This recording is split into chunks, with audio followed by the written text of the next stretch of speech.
Bismillahirrahmanirrahim. Assalamualaikum warahmatullahi wabarakatuh. Alhamdulillah, wassalatu wassalamu ala rasulillah wa ala alihi wa ashabihi wa man wala wa la hawla wa la quwata illa billah, ma ba'du. Pemirsa dan rekan-rekan yang semoga dimuliakan Allah Subhanahu wa taala. Alhamdulillah, segala puji hanya milik Allah. Kemudian salawat dan salam semoga senantiasa Allah limpahkan kepada baginda Rasulullah sallallahu alaihi wasallam, dan untuk keluarga beliau, untuk seluruh sahabat beliau, dan semoga Allah mengumpulkan serta meridai kita bersama mereka. Amma ba'du, pada kesempatan kali ini dalam kajian fikih muamalah kita akan berbicara tentang sebab-sebab yang menjadikan transaksi itu haram, ya. Ketika seseorang dia mengenal kajian muamalah, hal terberat yang dia hadapi adalah bagian dari larangan-larangan dalam berjual beli, dalam bertransaksi. Kenapa? Ya, setelah belajar, setelah mengikuti kajian muamalah, ya, ternyata cukup banyak praktik-praktik di tengah-tengah masyarakat, ya, praktik-praktik di tengah para pedagang, para pengusaha, ya, yang ternyata bertentangan dengan aturan syariat. Dan inilah terkadang menjadi sengketa, yang jadi pembahasan, ya, yang jadi diskusi antara pengusaha yang sudah hijrah dengan pengusaha yang masih konvensional. Nah, maka untuk memahami model-model transaksi yang diharamkan, ya, kita harus paham dulu apa sebab transaksi itu menjadi haram, ya, yang dalam bahasa fikih itu disebut illatun, ya. Illah artinya adalah latar belakang hukum.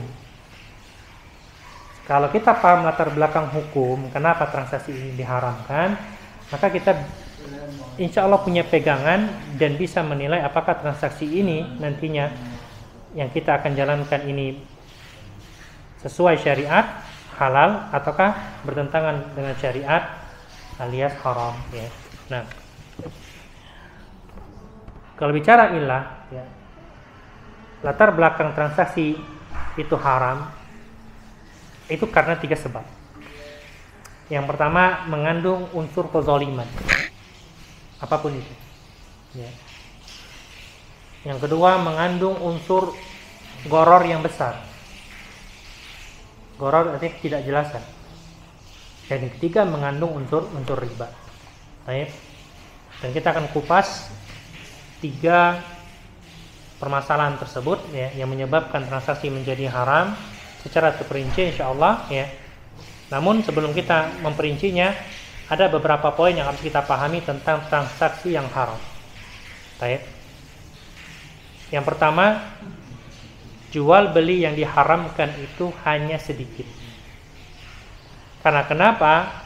Al-aslu fil mu'amalati al-hillu wal ibahah illa ma dallat dalilu ala tahrimihi. Hukum asal dalam muamalah itu adalah halal dan mubah. Ini hukum asal. Kecuali yang diharamkan oleh dalil.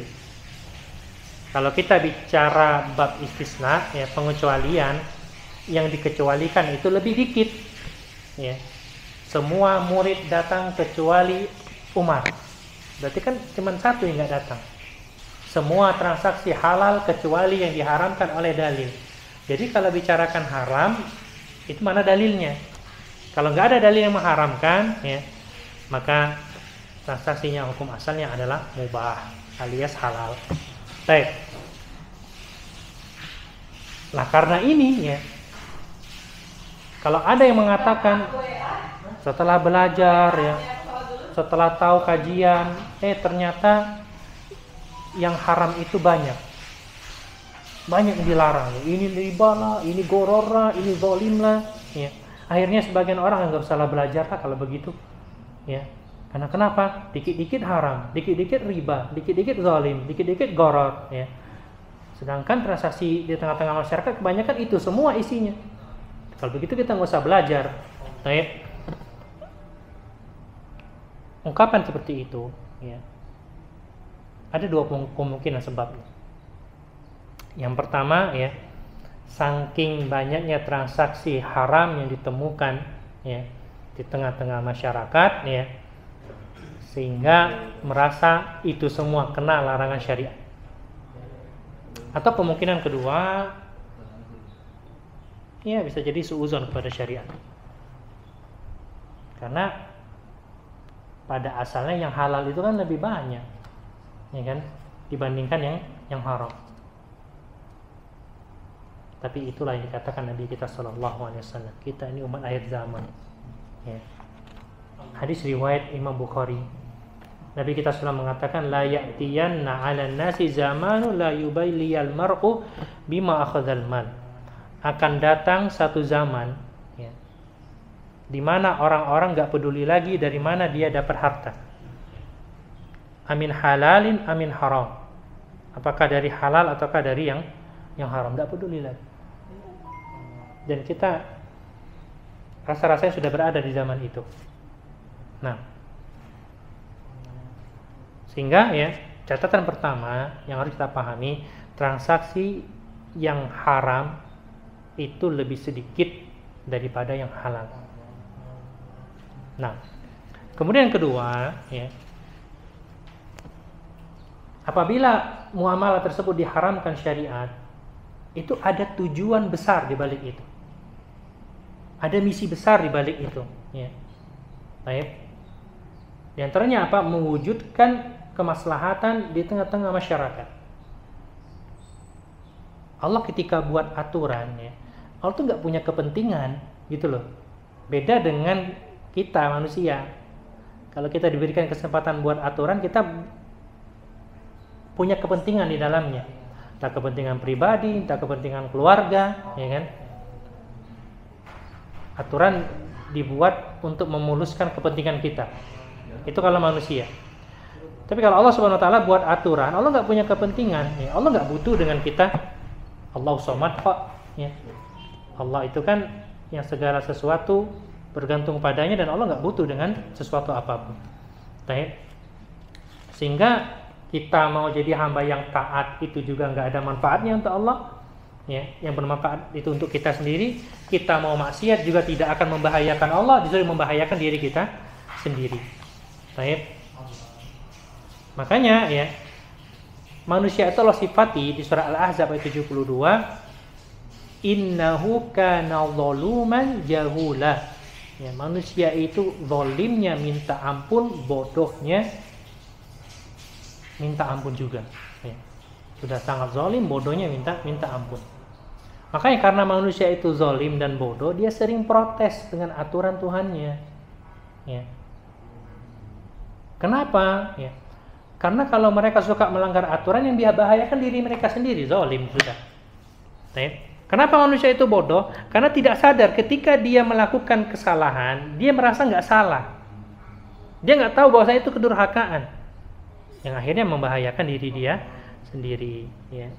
Makanya kalau orang merasa repot dengan aturan syariat, merasa keberatan dengan aturan syariat, ya, bisa jadi ini muncul disebabkan karena suudzon kepada Allah Subhanahu wa taala, ya. Padahal aturan itu dibuat untuk kemaslahatan kita sendiri. Untuk kepentingan hamba itu sendiri. Allah enggak punya kepentingan dengan aturan-aturan yang Allah buat, itu enggak ada. Ya. Baik. Maka poin yang kedua yang harus kita pahami sebelum bicara harta haram, ya. Bahwasannya aturan yang Allah buat, yang Allah larang, yang Allah haramkan, itu manfaatnya kembali kepada kita sendiri, dan Allah nggak punya kepentingan sama sekali di sana. Kemudian poin yang ketiga, ya, ketika Allah mengharamkan sesuatu, Allah ganti dengan yang halal. Ada gantinya. Ya. Wa halallahu al-bai'a wa harrama riba. Ketika Allah haramkan riba, apa? Allah halalkan jual beli. Riba mendatangkan keuntungan tapi haram. Jual beli mendatangkan keuntungan tapi halal. Ya. 0,00001% riba haram. Keuntungan, ya, mau berapa ribu persen pun halal, asalkan dilakukan sesuai dengan aturan syariat. Ya. Ada gantinya. Riba yang diharamkan gantinya adalah jual beli. Judi haram. Ya, karena kenapa? Karena ada resiko yang tidak jelas di situ. Judi. Tapi Allah gantikan yang halal yang semisal. Contohnya apa? Mudharabah, ya, usaha bagi hasil. Ada pemodal, ada pengelola, atau musyarakah, ya, usaha sama-sama memiliki saham, usaha bersama. Itu kan sama, ada resiko, spekulasi yang masih belum tentu untung, ya. Tapi bisa jadi juga rugi. Bisa jadi untung, bisa jadi juga rugi. Ya, sama seperti judi, bisa untung, bisa rugi. Tapi yang judi haram, yang transaksi usaha bersama, ya, modal bersama ataupun bagi hasil itu halal. Sama-sama ada resikonya. Baik. Maka ya, kita akan berbicara pertama tentang unsur di antara 3 unsur yang menyebabkan transaksi itu haram, yaitu kezaliman. Ya. Kita akan memperinci yang pertama tentang kezaliman. Banyak dalil yang menunjukkan bahaya dari kezaliman. Ya. Di antaranya Allah berfirman, ya ayyuhalladzina amanu la taqulu amwalakum bainakum bil batil. Wahai orang-orang yang beriman, ya. Ya ayyuhalladzina amanu itu panggilan orang-orang yang beriman. Allah tujukan untuk orang-orang yang beriman. Jangan kalian saling memakan harta sesama kalian dengan jalan yang batil. Baik. Maka apa bahaya kezaliman? Yang pertama, orang yang zalim itu bangkrut di akhirat. Ya. Ketika Nabi bertanya, atadruna manil muflis, wahai para sahabat, tahu nggak kalian orang yang muflis? Ya. Para sahabat menjawab, al-muflisu fina ya Rasulullah, mana dirham lahu malamata. Ya Rasulullah, ya orang bangkrut bagi kami itu yang duitnya habis, kemudian asetnya habis, bangkrut. Ya. Tapi kata Rasulullah, bukan, muflis dari kalangan umatku itu adalah orang yang pada hari kiamat datang bawa pahala sholat, datang bawa pahala puasa, datang bawa pahala zakat, tapi mulutnya suka mencela orang, ya. Suka nuduh orang, suka ngibahin orang. Ya. Suka ngambil harta orang lain dengan cara yang zalim. Ya, pernah menumpahkan darah orang lain, pernah memukul orang lain. Ya, maka bangkrutnya gimana? Pahala-pahala sholatnya, pahala puasanya, pahala zakatnya dikasih ke korban-korbannya satu persatu. Habis pahalanya, ya, masih ada tanggungannya, dosa-dosa korbannya dia yang ambil. Ya. Kemudian orang tersebut, ya, faturihat alaihi summa turiha finnar. Kemudian dia dilemparkan ke dalam api neraka. Nah, yang pertama, bahaya zalim menyebabkan kebangkrutan di hari kiamat, di hari akhirat. Yauma la yanfa'u malun wala banun. Hari kiamat itu nggak ada gunanya lagi, harta tuh nggak ada guna. Anak-anak yang dulu membela kita tuh nggak ada bisa membela lagi. Ya. Illa man atallahi biqalbin salim, kecuali orang yang datang kepada Allah dengan hati yang selamat. Ya. Kemudian ya, yang kedua, bahaya kezaliman itu doa orang yang dizalimi itu mustajab. Ya. Ittaqi da'watal mazlum, kata Nabi. Hati-hati doa orang yang dizalimi. Fa innaha laisa bainaha wa bainallahi hijab. Karena enggak ada penghalang antara doa itu dengan Allah Subhanahu wa taala. Dan riwayat da'watul mazlumi mustajabah. Doa orang yang dizalimi itu mustajab, ya. Makanya para ulama ketakutan kalau menzalimi orang lain. Takut apa? Takut didoakan buruk, ya. Dan doa itu pasti dikabulkan oleh Allah Subhanahu wa taala. Salah satu contohnya Imam Yazid bin Hakim, dia mengatakan, "Mahabtu syai'an qad haibati rajulan zalamtuhu." Ya, belum pernah saya merasa segan, melebihi segan terhadap wibawa orang yang saya zalimi. Wa ana alamu annahu la nasira lahu ila Allah. Karena aku tahu, ya, tidak ada yang bisa menolong dia kecuali Allah. Fa yaqulu li hasbukallah. Dan lalu dia mengatakan kepadaku, saya pasrahkan perbuatanmu kepada Allah. Allahu baini wa bainaka, ya. Di antara kita ada Allah. Takut dengan doa orang yang dizalimi. Kemudian yang ketiga, kezaliman itu adalah sebab kegelapan pada hari kiamat.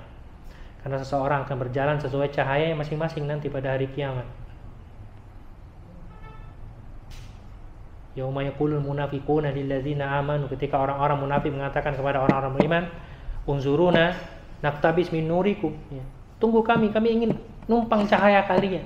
Ya. Apa dikatakan kepada orang-orang munafik? Irji'u wara'akum faltamisu nura. Sudah, kalian balik lagi ke belakang cari cahaya sendiri. Karena orang-orang yang beriman, ya, akan berjalan dengan cahaya mereka. Di antara cahaya wudhu mereka, ya, cahaya amal solih mereka. Nah, sedangkan orang-orang munafik nggak dapat cahaya pada hari kegelapan, ya, bingung mereka jalan ini nyemplung ke dalam neraka jahanam. Baik. Kemudian yang keempat, ya, kezaliman itu tidak pernah Allah biarkan begitu saja. Baik. Pasti Allah akan bayar tunai kezaliman orang-orang yang zalim tersebut. Nah, Nabi kita bersabda, wa amal zulmu alladzi la yatrukullahu fa zulmul ibad ba'dhum ba'dhan. Kezaliman yang tidak mungkin dibiarkan oleh Allah, kezaliman seseorang kepada orang lain. Yadinu li ba'dhin min ba'dhin, ya. Allah tidak akan biarkan begitu saja sampai kezaliman itu terbayar. Entah terbayar dengan dimaafkan, ya, atau meminta maaf, atau terbayarkan dengan siksaan, ya, atau dengan azab. Baik, itu kezaliman secara umum. Bahayanya seperti itu, ya. Bahaya besar pada hari kiamat untuk pelakunya. Belum lagi kalau didoakan keburukan, belum lagi ketika hari kiamat nggak dapat cahaya, gelap, ya. Belum lagi nanti Allah tidak akan biarkan, ya. Bahkan di sebuah riwayat, kullu dzunub, ya, yu'ajjal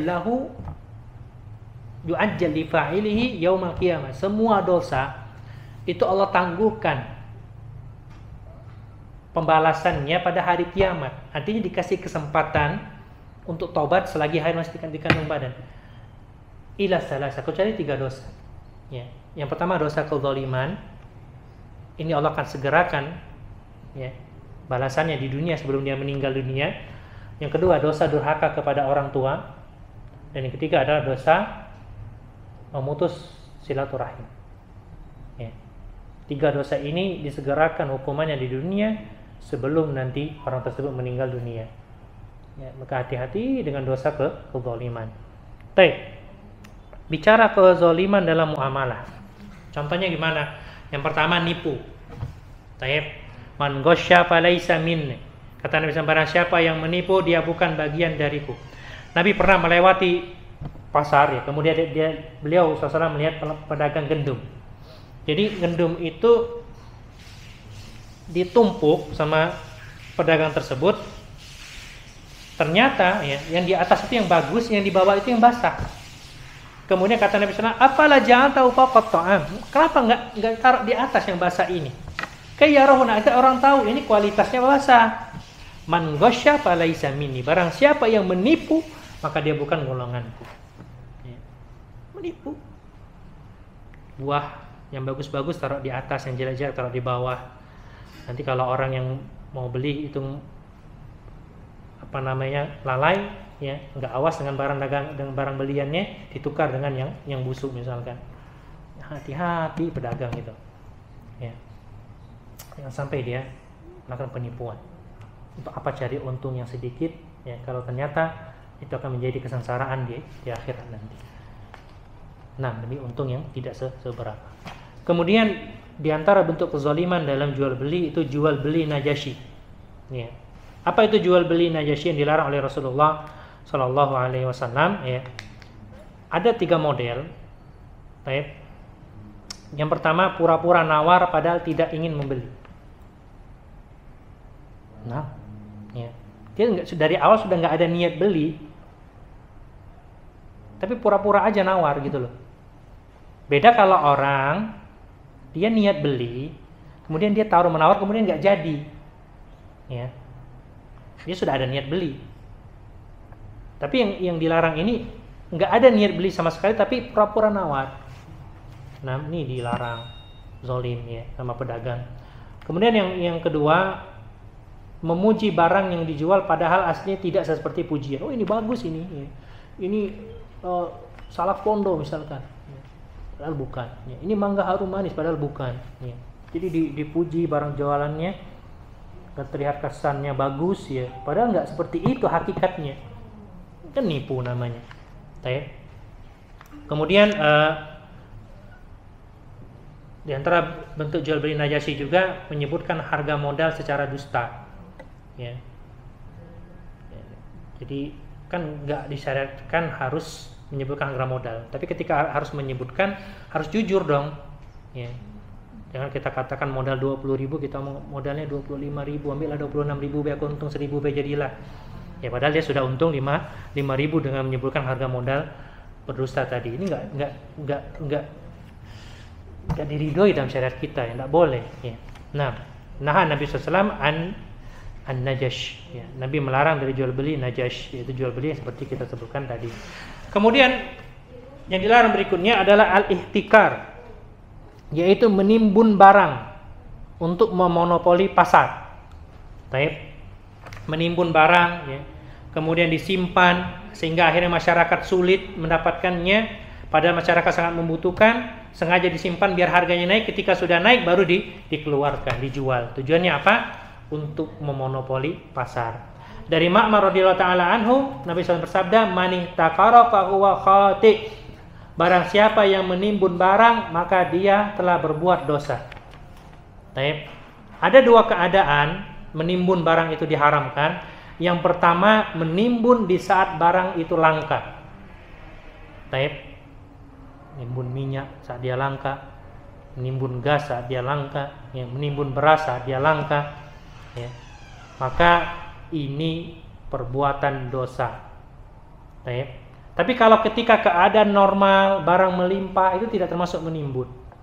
Ya, beras lagi banyak, ya, terus disimpan, nggak apa-apa. Itu bukan termasuk menimbun. Ya. Gas lagi banyak, kemudian disimpan, ya, nggak apa-apa. Kondisi lagi normal. Ya, minyak lagi banyak, ya, minyak goreng misalkan lagi banyak, kemudian ada yang menyimpan, nggak apa-apa. Itu tidak termasuk menimbun. Ya.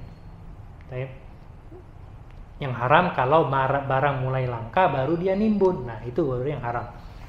Kemudian ya, yang diharamkan, barang yang ditimbun adalah barang yang dibutuhkan masyarakat. Artinya kalau ini ditimbun, masyarakat akan kesulitan mendapatkan kebutuhan pokok mereka. Ya. Entah itu makanan pokok, entah itu kebutuhan pokok yang lain seperti minyak, ya, dan misalnya. Adapun menimbun barang yang bukan kebutuhan pokok, maka itu tidak mengapa.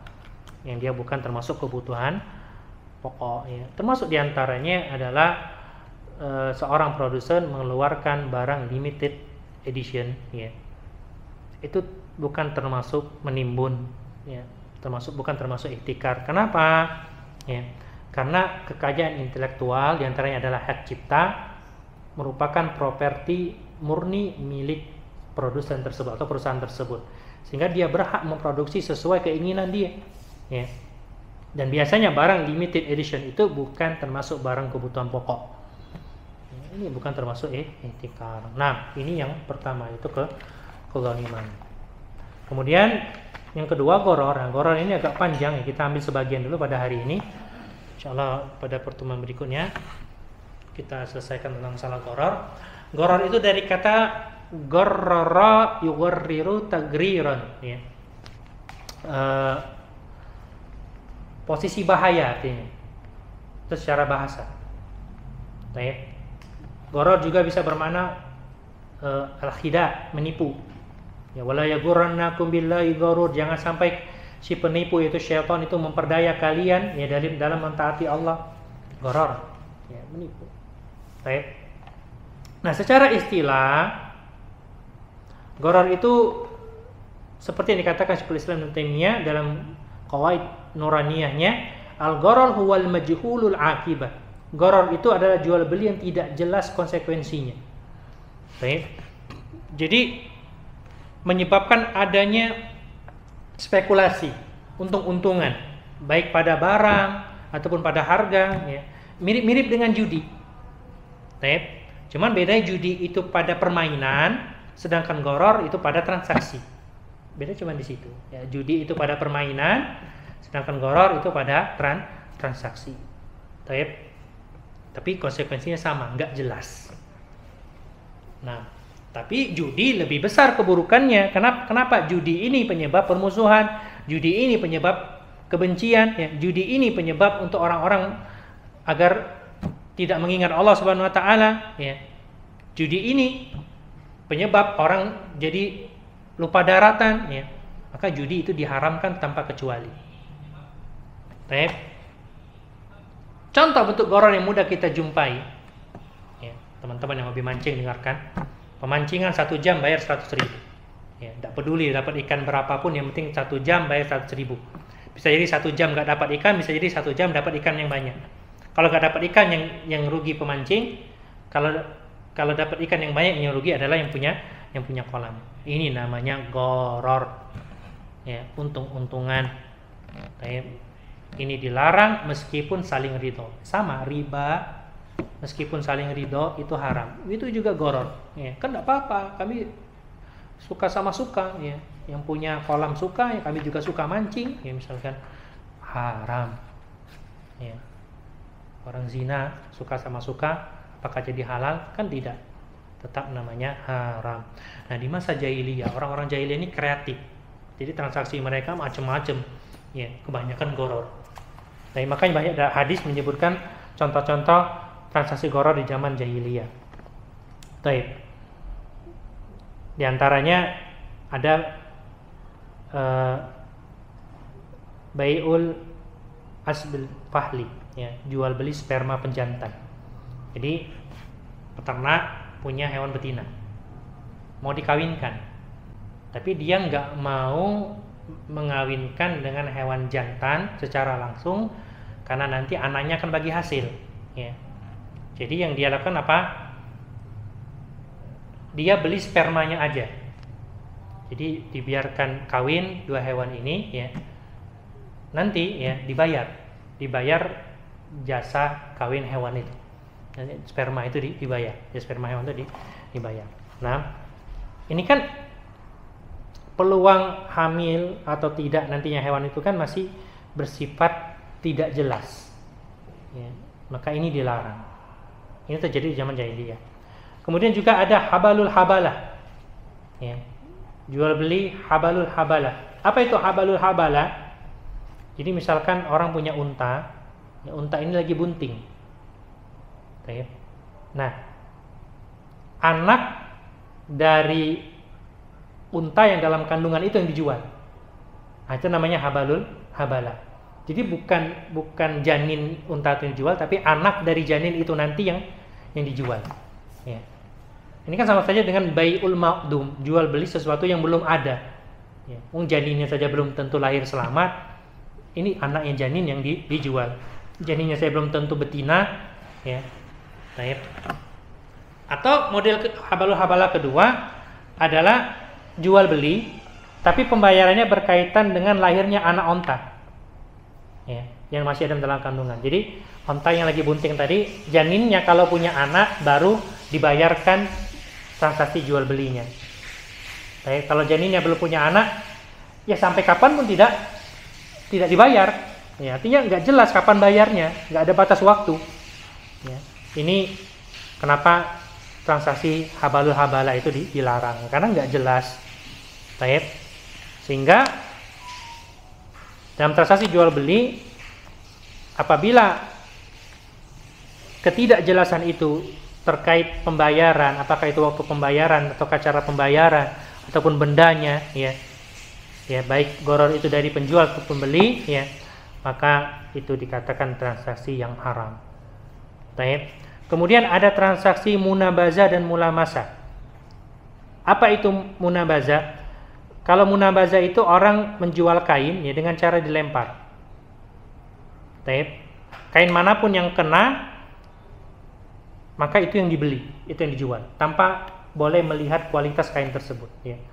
Jadi dilempar kainnya. Mana yang kena itu yang dibeli, ya, tanpa boleh protes, tanpa melihat kualitasnya.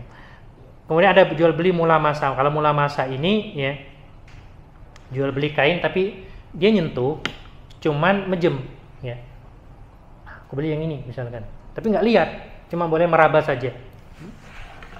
Ada model kayak gitu zaman jahiliyah. Nah, ini transaksi gharar yang dilarang oleh syariat. Kemudian ada lagi jual beli hasah, ini pakai batu kerikil. Jadi kerikil ini dilempar ya.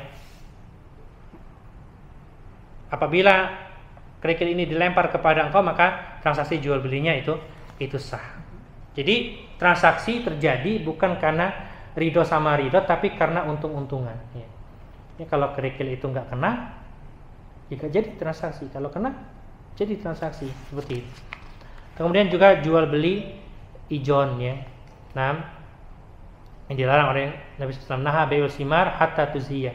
Nabi melarang jual beli buah sampai dia layak panen. Ya, buah yang ada di pohon ya. Mas, kalau masih mentah semuanya itu tidak boleh dibeli borongan. Tapi kalau sudah ada nampak yang masak, maka boleh dibeli borongan. Nah, ijon itu biasanya buahnya belum masak sudah ditawar ya. Aku beli pohon kamu itu buahnya seluruhnya berapa? Ya dikasihlah 200.000 misalkan. Bisa jadi nanti berhasil panen atau gagal panen, ya kan? Gorornya di situ. Makanya kalau ingin jual beli buah di pohon itu pastikan sudah layak panen dulu, baru boleh dibeli borongan. Ya. Nah, maka goror itu dilarang. Bisa jadi ya objeknya yang tidak jelas, artinya pembeli hanya mendapatkan peluang, bisa jadi dia dapat objek transaksi atau tidak ya. Atau memang dalam akadnya ada goror ya. Nah, sehingga pihak lawan transaksi itu bisa mendapatkan keuntungan ataupun kerugian. Makanya transaksi ini ya, transaksi goror ini bisa jadi salah satunya pasti untung dan salah satunya pasti rugi.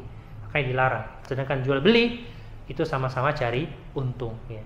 Penjual ingin mendapatkan untung, pembeli juga ingin mendapatkan untung dengan barang yang dia beli. Nah, wallahu a'lam bishawab. Ya, ini tentang transaksi gharar. Insyaallah next masih tentang transaksi gharar. Kita akan jelaskan lebih rinci lagi pada pertemuan yang akan datang ya. Kita akhiri ya, sallallahu nabiyana Muhammad wa ala alihi wasallam. Subhanakallahumma wa bihamdika asyhadu an la ilaha illa anta astaghfiruka wa atubu ilaik. Akhir da'wana assalamualaikum warahmatullahi wabarakatuh.